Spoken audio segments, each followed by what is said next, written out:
Selamat pagi anak-anakku semuanya.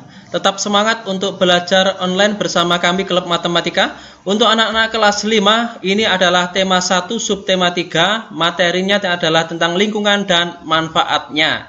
Ini adalah pembelajaran yang ketiga di Klub Matematika. Yang pertama sekarang kita simak, di sini ada pengaruh kondisi geografis Indonesia sebagai negara maritim terhadap kehidupan ekonomi masyarakat. Kondisi geografis sebagai negara maritim dan negara kepulauan membawa banyak keuntungan bagi Indonesia. Ingat, Indonesia adalah termasuk negara maritim dan negara kepulauan. Tentunya, kedua kondisi ini menyebabkan Indonesia mempunyai banyak keuntungan atau mendapatkan manfaat dari itu semua. Wilayah laut Indonesia yang sangat luas telah diakui secara internasional sebagai negara maritim yang ditetapkan pada tahun 1982. Hal ini berarti bangsa Indonesia diberikan kewenangan untuk memanfaatkan potensi sumber daya laut. Otomatis, potensi tersebut menjadi hak warga negara Indonesia, menjadi milik bangsa Indonesia. Selanjutnya di sini cakupan wilayah yang sangat besar dan sangat luas tersebut, tentu saja laut Indonesia mengandung banyak keanekaragaman sumber daya alam laut yang sangat potensial, baik itu hayati maupun non-hayati. Apa sumber daya laut yang ada di Indonesia? Yang pertama ada ikan. Tentunya anak-anak sudah tahu kan, ikan. Kemudian di laut juga ternyata ada terumbu karang yang kaya akan dengan kekayaan biologis yang mempunyai nilai ekonomi yang sangat tinggi. Bisa juga dengan laut tersebut kita bisa membuat wisata bahari. Ada sumber energi minyak dan gas bumi. Ada bahan mineral. Dan juga bisa digunakan untuk media transportasi antar pulau. Jadi sangat banyak keuntungan bagi negara kita. Semua potensi alam tersebut tersedia dalam jumlah yang sangat besar dan tersebar di seluruh wilayah Indonesia. Jadi anak-anak harus bangga terhadap negara kita, negara Indonesia yang kaya ini. Besarnya peluang ekonomi dari pemanfaatan potensi sumber daya laut yang sedemikian besar ini tentunya dapat memberikan kontribusi bagi kehidupan ekonomi masyarakat Indonesia. Hingga pada akhirnya akan memberikan kontribusi bagi kesejahteraan bangsa. Jadi banyaknya sumber daya ini diharapkan dapat meningkatkan taraf hidup masyarakat. Kelompok masyarakat yang bisa merasakan langsung potensi kekayaan sumber daya kelautan ini adalah masyarakat yang berada di pesisir. Banyak sekali jenis pekerjaan yang bisa diusahakan untuk menunjang kehidupan ekonominya. Oke, sekarang ayo kita berlatih. Kelompok masyarakat yang bisa merasakan langsung potensinya di sini adalah potensi laut di sini adalah masyarakat yang berada di pesisir pantai. Banyak jenis pekerjaan yang bisa diusahakan untuk menunjang kehidupan ekonominya. Ayo kita sebutkan jenis-jenis usaha atau pekerjaan yang berkaitan dengan pemanfaatan sumber daya alam laut di Indonesia. Di sini disediakan sebuah tabel, ada 6 nomor. Anak-anak mengisi jenis pekerjaan yang berkaitan dengan pemanfaatan sumber daya laut. Yang pertama tentu adalah nelayan. Pekerjaan yang kedua adalah pertambangan minyak lepas pantai. Yang ketiga adalah pelayaran. Yang keempat, berbagai sektor usaha di pelabuhan. Yang kelima, di sini banyak pengusaha-pengusaha di sekitar pantai. Ada warung makan, kemudian hotel, permainan, alat-alat permainan gitu ya. Kemudian bisa juga untuk toko cenderamata, penjual tiket, pemandu wisata. Nah, ini adalah jenis-jenis pekerjaan yang berkaitan dengan pemanfaatan sumber daya alam laut gitu ya. Selanjutnya kita adalah bagaimana pengaruh kondisi geografis Indonesia sebagai negara maritim terhadap kehidupan sosial masyarakat. Di sini ada beberapa pengaruh terhadap masyarakat Indonesia tentang kondisi maritim ini. Sebagai negara maritim dan kepulauan yang berada di antara benua Australia dan benua Asia, tentunya membawa pengaruh terhadap kehidupan sosial budaya bangsa Indonesia. Hal ini bisa terjadi karena posisi tersebut menyebabkan Indonesia menjadi jalur perdagangan dunia. Mau tidak mau, banyak pedagang dari berbagai negara di seluruh belahan dunia akan melewati dan mampir ke Indonesia. Pedagang-pedagang dari berbagai negara tersebut tentunya memiliki latar belakang yang berbeda. Latar belakang satu dan lain adalah berbeda. Para pedagang yang mampir dan singgah, ada yang sebagian menetap di Indonesia, kemudian turut membawa adat budaya dari negara asalnya. Akhirnya lambat laun, adat budaya yang dibawa tersebut akan berbaur, bercampur, bahkan melebur dengan adat budaya asli Indonesia. Berikut ini adalah beberapa dampak yang diakibatkan oleh letak dan kondisi geografis bangsa Indonesia sebagai negara maritim atau kepulauan. Dampak di sini ada dua, yaitu dampak positif dan dampak negatif ya. Yang pertama di sini adalah komunikasi dan interaksi antar penduduk menjadi lebih mudah. Artinya baik antar warga Indonesia maupun antar negara Indonesia dengan warga asing, karena di sini didukung dengan kemajuan teknologi. Dampak yang kedua adalah terjadinya pembauran atau pencampuran, peleburan. Dampak yang ketiga adalah munculnya perkampungan etnis tertentu, misalnya pecinan, kemudian adanya kampung Arab juga. Yang keempat, terjadinya perubahan perilaku masyarakat karena pengaruh masuknya pola dan nilai perilaku dari pulau, daerah maupun dari negara lain. Perubahan perilaku di sini ada yang positif juga, ada yang negatif juga, yang meniru ke barat-baratan. Yang kelima, terjadinya perpindahan ilmu, pengetahuan, dan teknologi. Baik, sekarang di sini ayo kita menulis. Ada dampak positif, tentunya juga ada dampak negatif. Coba anak-anak ceritakan dampak yang timbul sebagai akibat dari letak dan kondisi geografis Indonesia sebagai negara maritim atau negara kepulauan. Di sini disediakan dampak positifnya apa, kemudian dampak negatifnya apa. Ini sebagai alternatif jawaban. Dampak positif dari letak Indonesia di sini adalah tentunya akan memiliki keberagaman potensi alam dan hasilnya, memiliki keberagaman dan kekayaan budaya, memiliki keberagaman sumber daya manusianya karena dari luar tadi.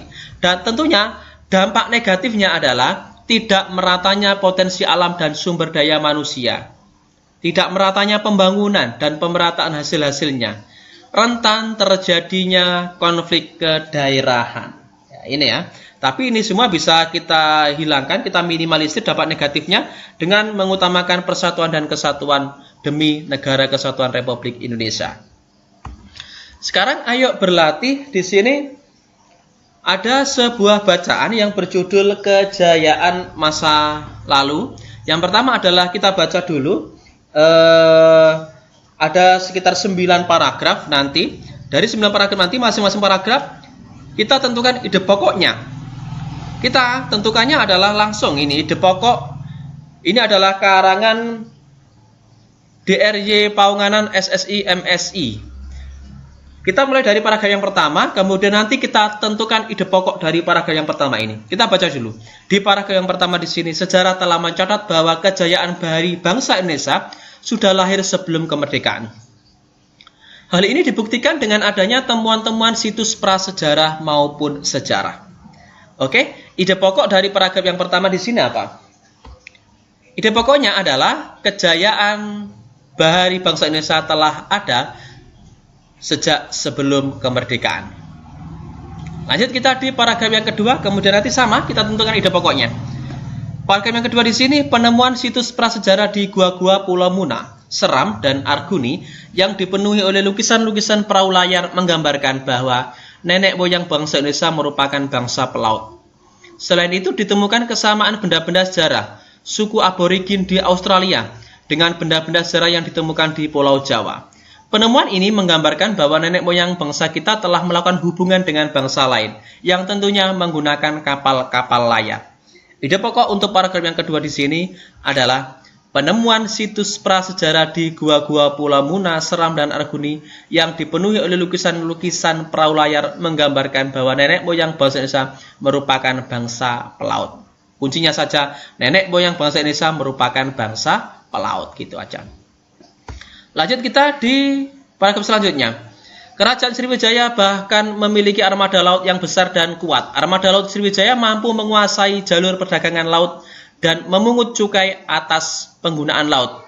Pengaruh Sriwijaya meliputi Asia Tenggara. Hal ini dibuktikan dengan catatan sejarah bahwa terdapat hubungan erat dengan kerajaan Champa yang terletak di antara Kamboja dan Laos. Ide pokok untuk paragraf ini adalah kerajaan Sriwijaya bahkan memiliki armada laut yang besar dan kuat. Lanjut kita di paragraf berikutnya. Kerajaan Mataram kuno di Jawa Tengah mampu membangun Candi Borobudur. Pada candi tersebut terdapat relief berupa gambar perahu layar dengan tiang-tiang layar yang kukuh dan menggunakan layar segi empat yang lebar. Ide pokok untuk paragraf tersebut adalah ada di kalimat pertama. Kerajaan Mataram kuno di Jawa Tengah mampu membangun Candi Borobudur. Selanjutnya, paragraf selanjutnya di sini adalah Kerajaan Singosari di bawah kepemimpinan Raja Kertanegara pun juga memiliki armada kapal dagang yang mampu mengadakan hubungan-hubungan dagang lintas laut. Bahkan perkembangan kerajaan Singosari dianggap sebagai ancaman bagi kerajaan Tiongkok dengan rajanya Kubilai Khan. Raja Kubilai Khan mengirimkan armada perangnya dan mendarat di Pulau Jawa. Ide pokoknya apa di sini? Ide pokok untuk paragraf ini adalah di kalimat yang pertama. Kerajaan Singosari di bawah kepemimpinan Raja Kertanegara pun juga memiliki armada kapal dagang yang mampu mengadakan hubungan-hubungan dagang lintas daerah. Lanjut kita di paragraf berikutnya. Ayo disimak ya di sini di paragraf berikutnya. Pada masa itulah Raden Wijaya mendirikan Kerajaan Majapahit. Kerajaan Majapahit kemudian berkembang menjadi kerajaan maritim yang besar. Kerajaan Majapahit memiliki pengaruh dan kekuasaan yang luas meliputi wilayah Nusantara. Dengan kekuatan armada lautnya dan didukung oleh kemampuan perang Patih Gajah Mada, wilayah Kerajaan Majapahit kian luas. Ide pokok untuk paragraf ini adalah pada masa itu Raden Wijaya mendirikan Kerajaan Majapahit. Kemudian Majapahit berkembang menjadi kerajaan maritim yang besar. Selanjutnya, dengan bukti-bukti sejarah inilah tidak bisa dielakkan bahwa kejayaan bahari bangsa Indonesia telah ada sejak zaman dahulu. Namun dalam perjalanannya, kejayaan bahari ini mulai mengalami keredupan seiring terjadinya penjajahan Belanda dengan praktek kebahariaan kolonialnya. Ide pokok untuk paragraf ini adalah dengan bukti-bukti sejarah inilah tidak bisa dielakkan bahwa kejayaan bahari bangsa Indonesia telah ada sejak zaman dahulu. Lanjut kita, pada masa kolonial Belanda, masyarakat Indonesia dibatasi berhubungan dengan laut. Misalnya, larangan berdagang selain dengan pihak Belanda. Padahal sebelumnya telah muncul beberapa kerajaan bahari Nusantara. Hal ini mengakibatkan budaya bahari Indonesia memasuki masa suramnya. Ide pokok untuk paragraf ini adalah di kalimat yang pertama.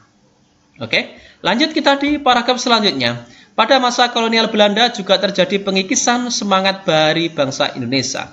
Dikarenakan pemerintahan kolonial lebih mementingkan bidang agraris untuk kepentingan mereka dibandingkan dengan bidang kemaritiman. Pemerintahan kolonial menggenjot bidang agraris dengan tujuan untuk memenuhi kepentingan dagang rempah-rempah mereka dengan negara-negara di Eropa. Ide pokok untuk paragraf ini adalah ada di kalimat yang pertama juga, ya. Lanjut kita di sini, keberagaman yang disebabkan adanya perbedaan antar pulau satu dengan pulau yang lainnya harusnya tidak menjadi pemecah dan peregang. Namun, perbedaan keragaman di sini harus menjadi pemersatu karena antara yang satu dengan yang lain bisa saling melengkapi. Hal ini sesuai dengan semangat kita, semangat persatuan dan kesatuan, seperti yang pencerminan nilai-nilai Pancasila, khususnya sila ketiga Persatuan Indonesia. Selain itu juga mencerminkan nilai-nilai yang terkandung dalam sila keadilan sosial bagi seluruh rakyat Indonesia. Oke, di sini Pancasila itu diumpamakan sebagai satu paket lengkap yang menopang negara kesatuan Republik Indonesia yang kita cintai ini. Pancasila merupakan satu kesatuan yang bulat dan utuh dari kelima silanya. Sila yang ke-1 menjiwai sila yang kedua, menjiwai sila yang ketiga, keempat, dan yang kelima. Sila kedua dijiwai oleh sila ke-1, ketiga, keempat, dan kelima. Dan begitulah seterusnya. Kelima sila tidak bisa dilepas satu dengan yang lainnya. Walaupun masing-masing sila mempunyai nilai-nilai sendiri, tetapi hubungan antar sila merupakan hubungan yang utuh dan saling terikat. Setiap sila yang membentuk Pancasila merupakan unsur yang mutlak, yang membentuk kesatuan, bukan untuk pelengkap. Artinya, satu sila menjiwai dan dijiwai oleh sila-sila yang lain. Sila pertama menjiwai sila kedua, ketiga, keempat, dan kelima. Dan demikian seterusnya. Misalnya, meskipun sila ketuhanan yang Maha Esa merupakan sila yang berkaitan dengan Tuhan, tetapi tidak berarti sila-sila yang lain hanya sebagai pelengkap saja. Setiap sila yang membentuk Pancasila juga sebagai satu kesatuan yang mutlak. Tidak dapat ditambah dan dikurangi. Oleh karena itu, Pancasila tidak dapat diubah menjadi Trisila atau Ekasila. Ayo kita berlatih. Di sini ada poin pemilihan ketua kelas. Pemilihan ketua kelas mencerminkan sila apa? Mencerminkan sila di sini 4 sila, yaitu keadilan sosial bagi seluruh Indonesia, persatuan Indonesia, kerakyatan yang dipimpin oleh hikmat kebijaksanaan dalam permusyawaratan perwakilan, dan kemanusiaan yang adil dan beradab. Sekarang tugas anak-anak adalah di sini ada 4 poin. Ada 4 poin. Yang pertama adalah perayaan Hari Besar Keagamaan. Di sini mencerminkan sila apa saja. Kemudian gotong royong mencerminkan sila apa saja. Kemudian ada musyawarah mufakat mencerminkan sila apa saja. Dan yang terakhir adalah menjenguk orang sakit. Ini adalah mencerminkan sila apa saja. Silakan dikerjakan di buku tugasnya masing-masing. Untuk hasilnya silakan diserahkan kepada Bapak Ibu kelasnya masing-masing. Oke, semoga video sederhana ini bisa bermanfaat untuk kita semua. Jangan lupa like, kemudian subscribe Klub Matematika. Bagikan jika dirasa video ini bisa bermanfaat bagi orang lain. Terima kasih dan tonton kami di video selanjutnya di channel Klub Matematika.